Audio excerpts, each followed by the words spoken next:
Onda Regional de Murcia presenta las píldoras de economía doméstica del ICREF. Un espacio para la divulgación de los conocimientos básicos sobre finanzas y autoadministración económica del Instituto de Crédito y Finanzas de la región de Murcia.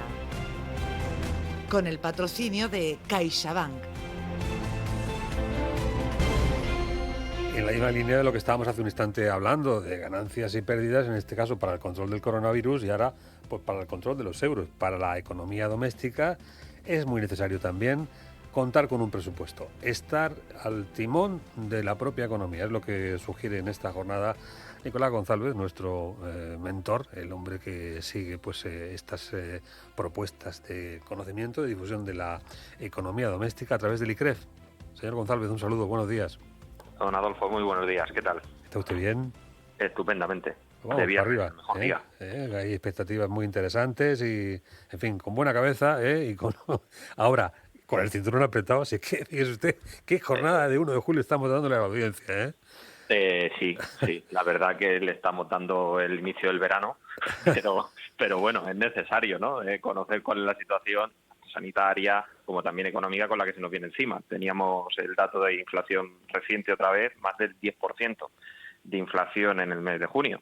Así que no está de más, como usted bien decía al inicio del espacio, hacer una pequeña planificación de nuestras finanzas personales. En este punto en el que se frotan las manos los establecimientos hoteleros, en fin, la restauración tan necesitada de ingresos frescos, ¿no? A través del consumo que se puede hacer en estas fechas, pero que hay que hacerla con esta expectativa de que septiembre llegará también, ¿no? Claro, es lógico que los comercios, que hostelería, todo lo relacionado con el turismo, tenga unas buenas perspectivas. De hecho, pues todos los indicadores marcan que será un buen verano, en parte porque es el primero que pasamos plenamente sin restricciones y hay un ahorro ahí embalsado y unas ganas también contenidas durante 2 años de disfrutar con la normalidad habitual, y eso se va a traducir pues tanto en creación de puestos de trabajo como en actividad económica. Pero cuidado, porque también esos mismos indicadores nos están diciendo que muy probablemente cuando comience el mes de septiembre, en otoño, pues ese gasto se empiece a reducir y la economía empiece a contraerse. Y las señales de alarma pues no dejan de estar ahí. Uh-huh. Bueno, la herramienta que parece que nos podría facilitar esta comprensión de nuestras finanzas y hacerlas más llevaderas sería el presupuesto, aunque quizá algún oyente se pueda pensar, si no tengo consejo de administración ni tengo que darle cuentas a ningún estamento, ¿quién me tiene que decir a mí lo que yo me puedo gastar y por qué tengo yo que ponerlo en un papel? Bueno, no tiene consejo de administración, pero tiene una familia, ¿no? Que es casi tan exigente como algunos miembros de los consejos de administración. Entonces, bueno, hay que planificar igualmente.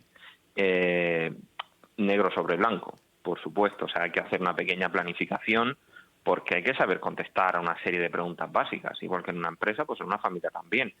¿Seríamos capaces de decir pues qué gastamos de media mensualmente en alimentación, en transporte, o qué destinamos de nuestros ingresos a los gastos fijos, o si somos capaces de hacer frente a un gasto imprevisto y por cuánta cuantía? Bueno, si no somos capaces de responder a esas preguntas, entonces es evidente que necesitamos ese presupuesto. Y además, todos tenemos objetivos financieros, o deberíamos tener objetivos financieros a largo plazo. Sé que esto, a algunos oyentes, con la situación económica actual, con la inflación, etcétera, les puede resultar un poco raro decir, ¿qué objetivo tengo a largo? Si lo que quiero es llegar a fin de mes, ¿no? Pero aunque sea a muy largo plazo, pues todos los tenemos. Pagar estudios a nuestros hijos, comprar una casa, un coche, ahorrar para la jubilación. Bueno, pues para todo eso necesitamos formular un presupuesto para evitar que en un momento dado pues podamos afrontar situaciones financieras delicadas o tengamos que recurrir a un endeudamiento excesivo, y también para conocer qué gastos, qué caprichos nos podemos permitir y qué impacto puede tener eso en la sostenibilidad financiera de nuestra economía doméstica. Uh-huh. Bueno, pues vamos a ponernos manos a la obra. ¿Cuáles son los pasos que tenemos que seguir? Bueno, pues hay 4 pasos, ¿no? Por sintetizar mucho. Uh-huh. En primer lugar, ahora los iremos, si le parece, detallando, pero vamos por centrar, 4. Primero tenemos que ser capaces de identificar cuáles son los ingresos y gastos de nuestro hogar. Luego, cuando los tenemos identificados, sin hacernos trampa. O sea, hay que ser en esto lo más fieles posibles a la realidad. Una vez que los tenemos listados y debidamente cuantificados, tenemos que compararlos y evaluar, eso ya es un aspecto más cuantitativo, la necesidad, la pertinencia de esos gastos para poder hacer ajustes.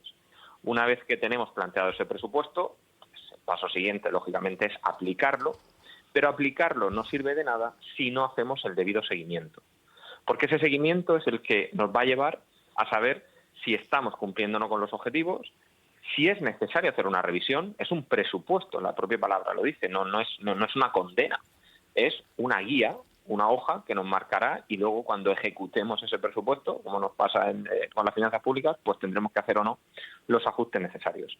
Es importante que en esos pasos, y sobre todo en el primero, cuando hacemos esa planificación inicial, seamos capaces de traer todos esos gastos e ingresos a una misma unidad de tiempo. Normalmente un mes, es lo más práctico. Periodos muy largos se nos va a desviar demasiado y vamos a perder capacidad para concretar la cuantía de esos gastos, y más pequeño pues se nos puede hacer una tarea demasiado tediosa. Así que ya decimos un presupuesto mensual, ingresos y gastos, comparación, aplicación y ajuste. Uh-huh. Con un problema añadido, y es que muchos de estos gastos son variables. El recibo de la luz, que queremos una cosa, en fin, fija, pues ya sabemos cómo está. La telefonía, sustos cada 2 por 3. Es cierto. El presupuesto El gas. No es una hoja de ruta que podamos marcar al 100%. La verdura. Claro. Madre mía. Eso es cierto. La luz, me llegó el recibo ayer y, en fin, como decimos por aquí, ¿no? Por nadie pase. Pero tenemos que ser capaces de hacer una planificación, incluso de esos gastos variables que mencionaba. ¿Cómo lo podemos hacer? Pues tirando de una media y siendo conscientes, una media pues a lo mejor de los últimos 6 meses, que puede ser lo más representativo, pero tenemos que ser conscientes de que muy probablemente, y en situaciones como esta, con una inflación tan alta, con precios de energía, de gasolina disparados, pues ese capítulo de gastos variables muy probablemente tengamos que someterlo a revisión más de lo que querríamos. Pero se puede al menos hacer una estimación, por supuesto. Sí. Bueno, vamos a ver estos elementos de contingencia, ¿por dónde andan? Porque claro, el recibo de la luz, ya sabemos, hay medidas pues para, en fin, ahorrar energía, podemos aplicar pues muchas estrategias, no sin un coste, por cierto, en muchos casos, y no siempre vamos a tener ese margen de acción, ¿no? No, lamentablemente ese margen no lo tenemos. Por eso es importante no solo lograr la mayor precisión a la hora de cuantificar, sino también hacer, como comentaba antes, ese análisis cualitativo. Es decir, cuáles de esos gastos son aquellos sobre los que yo tengo una mayor capacidad de control, cuáles son aquellos que en un momento dado puedo diferir y cuáles son los que sí o sí voy a tener que afrontar. Porque hay unos gastos que sabemos todos que son fijos. Estoy pensando en la letra de la hipoteca, en la mensualidad del alquiler, los gastos de comunidad. Esos son gastos fijos y además son gastos ciertos. Yo puedo saber con un año de antelación cuáles van a ser los gastos en los que voy a incurrir por cualquiera de esos conceptos. Con lo cual yo ahí no puedo actuar, pero sé con certeza que los voy a tener que afrontar. ¿Qué ocurre luego con esos gastos variables a los que usted hacía referencia, sobre todo los relacionados con la luz y quienes usan el coche para ir al trabajo, por ejemplo, que tienen ahora un coste de la gasolina desbordado? Bueno, ¿ahí qué podemos hacer? Pues ahí, lamentablemente, el margen de actuación que nos queda es poco. Podemos comparar tarifas en luz, podemos irnos a una determinada compañía u otra. Eso nos exige, lógicamente, pues un esfuerzo extra para comparar.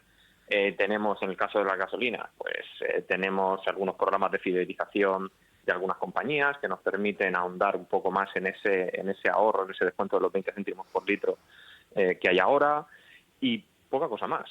Hay medidas de eficiencia energética, pero también requieren una inversión, lógicamente.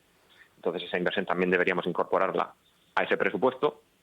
Pero como digo, pues lamentablemente ahí el margen es algo más estrecho. Podemos cambiar hábitos, pero ya digo que la varita mágica para predecir cuál va a ser ese gasto en 6 meses, pues por desgracia no lo tenemos.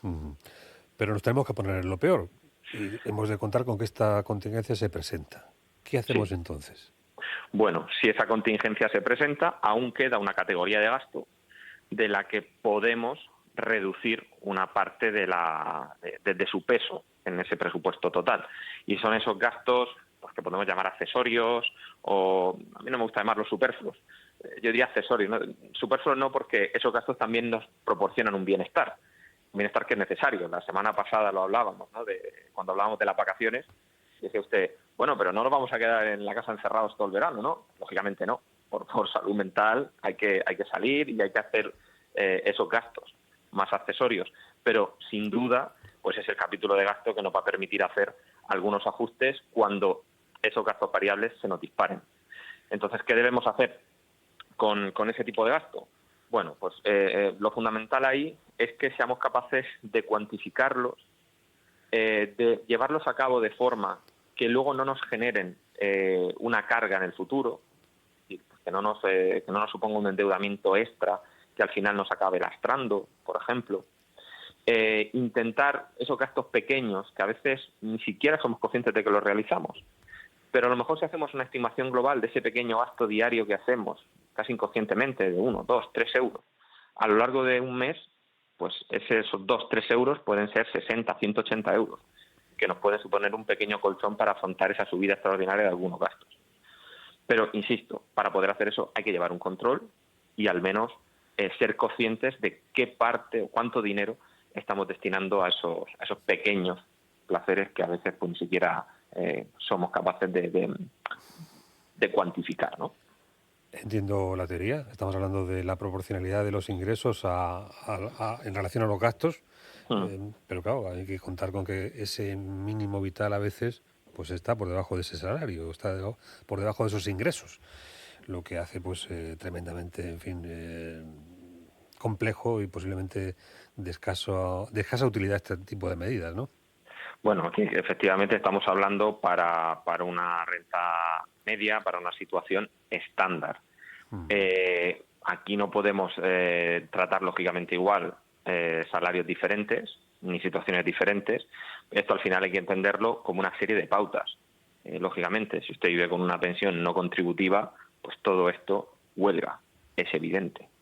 Y si usted tiene el dinero por castigo, pues probablemente también este tipo de comentarios pues sean necesarios. No, lo que vengo a decir que posiblemente esos gastos que siempre se han considerado corrientes y que, bueno, pues uno pues en función de su capacidad pues escogía el barrio y escogía el tipo de vivienda que quería y este tipo de cosas, iba un poco adecuándola. Pero claro, cuando estos elementos de consumo cotidiano pues están disparados, están pues en fin, afectando pues más allá de ese salario, es cuando nos encontramos con el problema, ¿no? De que no tenemos esa partida colchón sobre la que descansar. Evidentemente, esa partida colchón, yo le voy a dar la vuelta. Ese fondo de emergencia, por ejemplo, o ese colchón de dinero, que es algo que debe plantearse como un objetivo a largo plazo, es el que nos puede permitir salvar en cierta medida la situación que usted está comentando. La de esa situación, esperemos, transitoria, en el que esos gastos imprescindibles, aun siendo variables, pero imprescindibles en cualquier caso, se nos disparan, pues que puedan hacer que tengan un menor impacto sobre nuestra calidad de vida y sobre nuestra seguridad financiera.